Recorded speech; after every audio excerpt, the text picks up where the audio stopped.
Bab 568. Sahut-sahutan. Gendut baru saja mengumpat. Namun di detik berikutnya, wajahnya jadi pucat. Pedang Bilionsi telah mengenai perutnya, niat pedang yang keras mengamuk liar menembus dantiannya. Pada saat yang sama, Roni Liao tiba di tempat. Sebelum sempat menghentikan, dia melihat tubuh gendut Negi Liao menggelinding di bawah energi serangan pedang Bilionsi. Negi. Seketika, bayangan Roni Liao telah menyambut tubuh Negi Liao, sekaligus menyalurkan energi sejati yang tahan serangan ke dalam dantiannya untuk menetralisir niat pedang yang tersisa di dalam. Suno, bawa Negi pergi untuk diobati. Roni Liao menyerahkan Negi Liao pada seorang tetua yang datang bersamanya. Kemudian dia memandang Bilionsi dan berkata dengan marah, "Kamu sangat kejam di usia yang begitu muda, mempertahankan kamu hanya akan jadi bencana." Roni Liao sangat marah saat ini. Dia tahu kalau keduanya sering berduel sejak dulu, tapi dia tidak terlalu peduli, karena merasa segila-gilanya Bilionsi harusnya tahu batas. Tepat juga meminjam Bilionsi untuk mengasah mental Negi Liao agar lebih cepat dewasa. Namun siapa sangka, pertarungan mereka berdua kali ini bukan lagi sekedar persaingan, dan Bilionsi memiliki niat buruk sejak awal. Niat membunuh Roni Liao melonjak, dia tidak peduli lagi Bilionsi adalah jenius ilmu pedang sekte pedang kuno. Begitu tangannya diayunkan, gelombang energi sejati yang dipenuhi niat membunuh langsung diledakkan ke arah Bilionsi. Ketika melihat Roni Liao tadi, Bilionsi langsung melarikan diri dari dojo pedang. Tapi bagaimanapun, dia hanyalah kultivator tahap fondasi, mana mungkin mampu lolos dari serangan Roni Liao, dan energi sejati tersebut tiba-tiba menghampirinya. Di saat penting, giok pelindung di tubuh Bilionsi tiba-tiba hancur, penghalang bercahaya langsung terbentuk di sekitar dirinya dan menangkis serangan yang mematikan itu. Dengan bantuan penghalang yang tersisa beberapa detik, Bilionsi melarikan diri dengan panik. Roni Liao berteriak dengan berang, "Aku sudah tahu ada yang mengarahkan dari belakang. Bajingan Fone sampai memberikan giok pelindung itu padamu." Roni Liao tentu tidak mungkin membiarkan Bilionsi pergi dengan mudah. Dia terus mengejarnya, dan ketika penghalang itu akan menghilang, sebuah gelombang energi sejati pembunuh lagi-lagi datang menyapu. Bilionsi merasakan hawa kematian.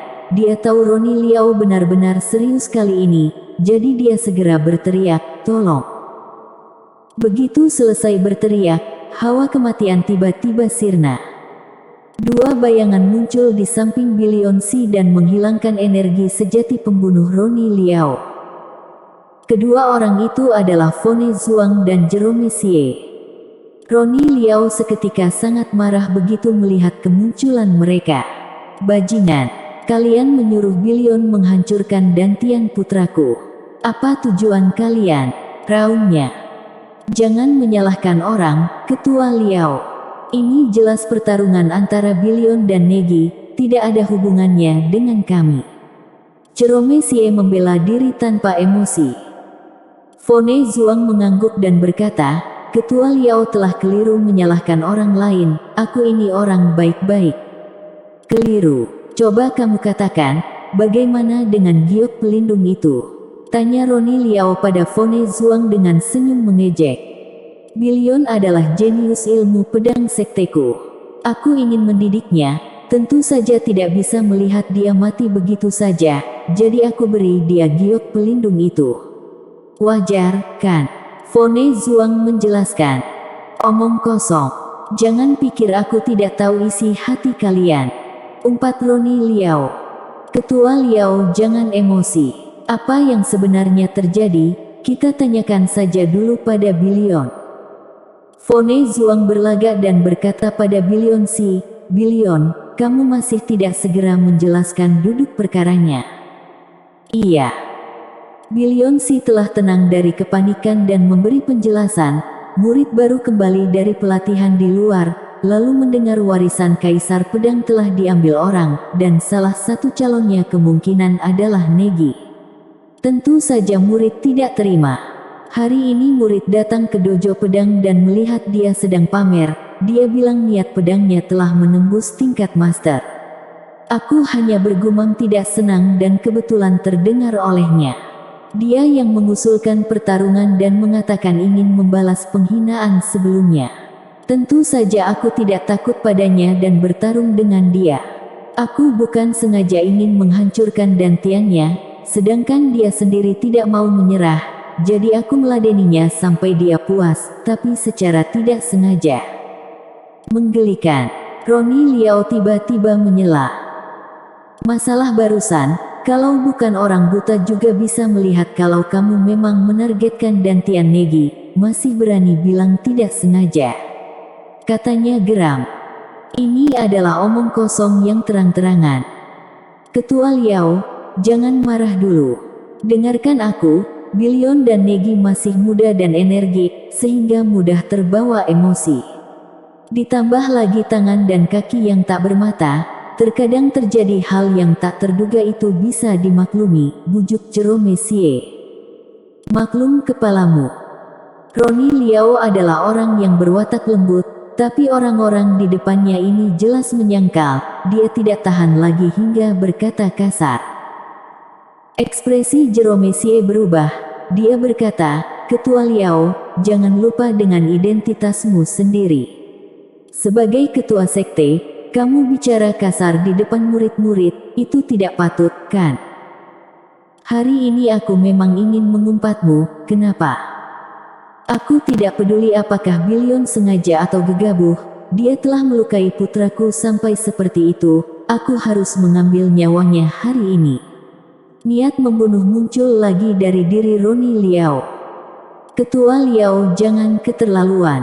Billion adalah murid sekte pedang kuno. Aku akan menghukumnya jika dia melakukan kesalahan. Belum ada giliranmu untuk membunuhnya, ujar Fone Zuang tegas.